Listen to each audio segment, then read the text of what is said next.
வசனம் சொல்லுது, இதெல்லாம் போட்டுட்டு யுத்தம் பண்ண போங்கன்னு சொல்லல, இது எல்லாம் தரித்து நில்லுங்கள் அப்படிங்கிறார்.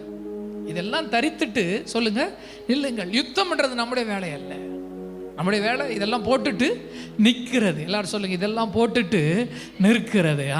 எத்தனை பேர் நான் சொல்ல வர்றது புரியுது? ரட்சணியம் என்னும் தலைசிரா, நீதி என்னும் மார்க்கவசம், சத்தியம் என்னும் கச்சை, விசுவாசம் என்னும் கேடகம், ஆவியின் பட்டயம், சுவிசேஷம் என்னும் பாதரட்சை, இதெல்லாம் பிடித்து கொண்டு இந்த வாரத்தில் இப்படி வந்து நிற்கும் பொழுது உங்களுக்கு எதிராக பல சவால்கள் இருக்கலாம். ஆனால் உங்களை பார்த்து நான் பேசுகிறேன், நீங்கள் தரித்து நின்று கர்த்தர் செய்யும் யுத்தத்தை பாருங்கள், ரட்சிப்பை பாருங்கள், கர்த்தருடைய செயலை பாருங்கள். ஆமா, கர்த்தருடைய செயலை பாருங்கள்.